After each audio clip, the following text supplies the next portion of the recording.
Good day, everyone. Welcome to another episode of Reading with Ayo. My name is Ayo Lawrence. I hope everybody is safe and they had a great week. So, have my buddy, my friend, my brother. I met Conrad back in Nigeria, and when I was getting ready to transition to come to the US, and Conrad, actually my first job in Nigeria, coming to the US, Conrad was the person that referred me. So it's not just he was a sponsor for me. So it's not just my friend and my brother, but we became close. We become one big family. So I'm just going to have Conrad introduce himself. How are you doing, brother? I'm doing well. You're being too kind. Conrad Nzeribe here, and I met, like I said, I met Ayo in 2011 while doing a project in Nigeria. And since then, we've stayed in touch and became one big group and family. Nice. So last year when I started this vlog, he's like, yeah, you have my reading list. I'm like, can you share it with me? And you shared your reading list with me.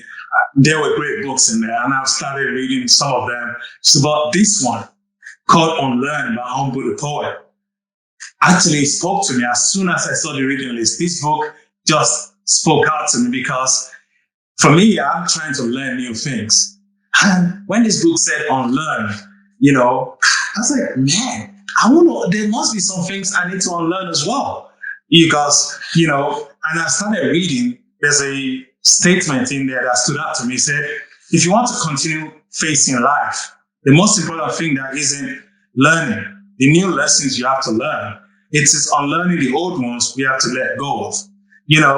In society, it teaches us a lot of things. The church teaches us a lot of things. Our family teaches us a lot of things. There's a lot of things as we learn as we grow up. But those things are not like that anymore, right? Like growing up, there used to be a role of a male and a female in the home, back home. But it's different now. Like we did both of our work to make our home, my wife and I. And also, it's not like it is before, whereby the woman does the cooking. So I had to unlearn that, to make sure that the new society has come. What do you think about this book? And what have you been unlearning? There's a lot to unlearn. And just like you rightly pointed out, there are things that we have learned based on our culture, the way we were raised, the way that we've been taught to carry ourselves, right?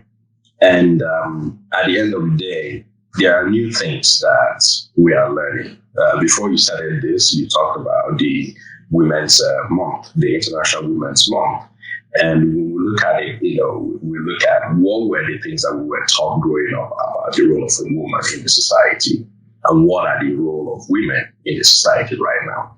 For us to be able to adapt and be there to include and allow women to really thrive and really be the true part of this society, we need to unlearn those things that we've been taught growing up. Because if we're not able to do that, we're not able to assimilate and absorb the new learning. So it's like you have a bottle of water that is already full. We are already filled with our knowledge that we were raised with.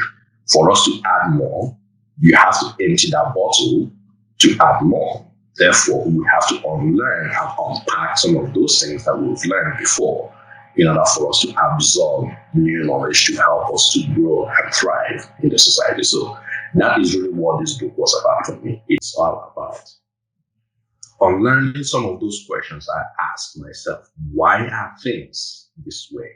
Why was I taught to do this way? Right?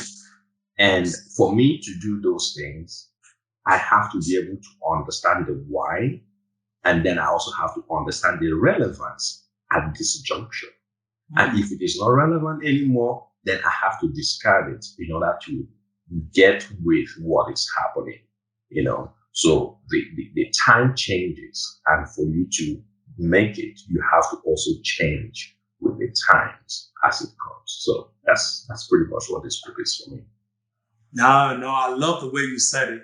Discarding the old things and bringing on the new things. So when I was reading this book, right, the chapter, because this book is actually full of nuggets. It's not like the way you put every book. So he has over 101 nuggets, simple truths and the truth that stuck out to me is putting yourself first is not selfish. And because I've always thought like I have to put everybody first and put myself last. Those are the things I've learned in the past. So is that's the meaning of selfish. But the meaning of selfish is allowing yourself to meet your own needs and allowing others as well to meet their own needs. The only way you can be selfish is when you are meeting all your needs and meeting all your expectations and not allowing others to meet their own needs and expectations. That's the definition of selfish. And that really stuck out to me. What do you think about that? I mean, it's the truth. We were taught to be selfless growing up, right? And in order for us to be selfless, we're taught being selfless means we have to take care of other people before we take care of ourselves. And by the time we get to ourselves, we only have 24 hours in a day. That means we don't have enough time to take care of ourselves. And then we repeat it again tomorrow. We repeat it the day after tomorrow, right? So being selfish is when I'm taking care of myself and I'm not allowing others to take care of themselves. But being selfless and prioritizing yourself means I'm taking care of myself and I'll allow you to take care of yourself however you want to without like coming in and putting my head and inserting myself in you taking care of yourself. So, and that's one of the things there. And like you said, there are 101 nuggets. And everything you find in this book, they are the things that we tell ourselves every day. And one of the things I realized reading this book is that there is a difference between saying something to yourself and saying, you know, I should do this, versus hearing it from another person.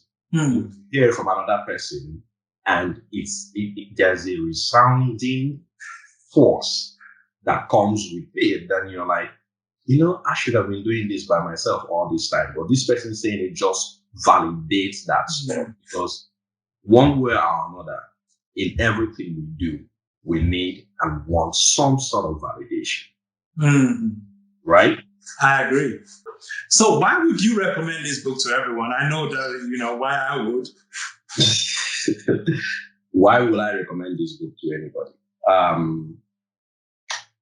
I would recommend this book to anybody that really wants to change their way of thinking, that really wants to refresh their mind, like think about the whys, you know, around things.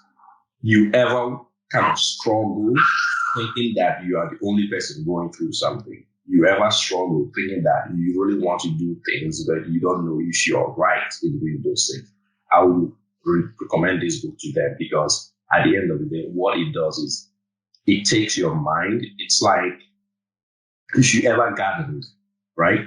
When you put manure, right? In order to make that plant grow, you have to pitch the pitchfork in it and turn it around so that the air, the water, and everything mixes very well so that the plant can germinate. Yeah. This is really what this book does. It gets in your brain and it helps you to kind of turn things around, make you to understand that at the end of the day, before you take any step, understand why you're making that decision. Yeah. Right? That is the why. It helps to eliminate all those things. And that is why I would recommend this book. For that. That is just so cool. Thanks, Conrad, for coming on to the show. I know you're still going to come back because your reading list just, you've given me a lot of books. So I'm just going to read them and come back to you. But thank you very much for coming on to the show. And I just want to thank everybody. And we'll see you in 2 weeks. Take care. Go get this book, Unlearn by Humble the Poet. I think it's going to change I know it's going to change your life the way it's done changed mine. Thank you very much. Take care, everyone. Thank you. Bye.